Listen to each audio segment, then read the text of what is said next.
పదోన్నతులు కావాలని చెప్పి నాకు ఒక రిప్రజెంటేషన్ ఇవ్వడం జరిగింది. మరి వాళ్ళ పదోన్నతులు ఇప్పిద్దాం, కానీ మనం కూడా ఆలోచించాలి. ఇవాళ 40 హై స్కూళ్ళు 0 స్ట్రెంత్తో నడుస్తూ ఉన్నాయి. అంటే నెక్స్ట్ ప్రమోషన్లలో ఒక 40 హెడ్ మాస్టర్ పోస్టులు మనకు రాకుండా పోతూ ఉన్నాయి.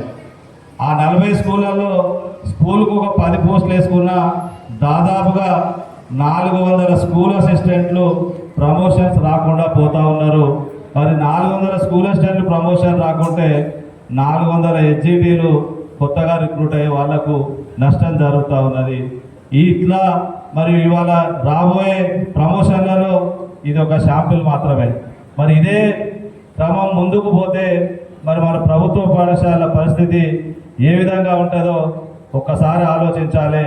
మరి మనం కూడా ఈ పాఠశాలలు పటిష్టం కావాలంటే ఏ విధంగా మనం పనిచేయాలో మరి ఆ విధంగా మరి మారుతున్నటువంటి పరిస్థితులకు అనుగుణంగా మనం కూడా మరి ఆంగ్ల మాధ్యమంలో బోధించే బోధనా నైపుణ్యాలను కూడా పెంచుకుంటూ మరి వాళ్ళ విద్యార్థుల తల్లిదండ్రులకు ప్రభుత్వ పాఠశాలల పైన నమ్మకం కలిగించే విధంగా పనిచేయాల్సినటువంటి బాధ్యత ఉన్నది. నేను మరి సర్వీస్లోకి వచ్చినప్పుడు అంటే 1996లో మరి ఆ ప్రాంతంలో మరి మొత్తం 60 లక్షల మంది విద్యార్థులు ఉంటే 35 లక్షల మంది విద్యార్థులు ప్రభుత్వ పాఠశాలలో అంటే 1 to 10th విద్యార్థులు నేను చెప్పేది 25 లక్షలు ప్రైవేట్ పాఠశాలలో చదివేవారు.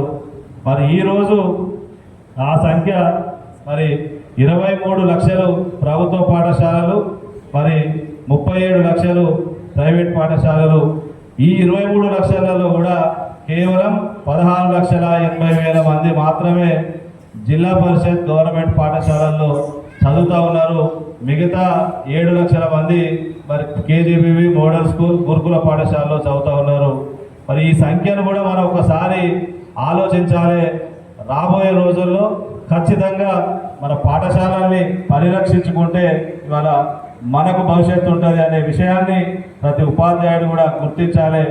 మనం కూడా మరి మారుతున్నటువంటి పరిస్థితులకు అనుగుణంగా విద్యా బోధనను మెరుగుపరచడమే కాదు, మరి వాళ్ళ మీకున్నటువంటి ఇబ్బంది ఈ రాష్ట్రంలో రాబోయే విద్యా సంవత్సరంలో మరి ఎలాంటి మరి మీకు అదనపు పనులు ప్రధానోపాధ్యాయులకు కానీ ఉపాధ్యాయులకు కానీ ప్రైమరీ స్కూల్లో ఉన్నటువంటి వారికి కానీ రిపోర్ట్లతో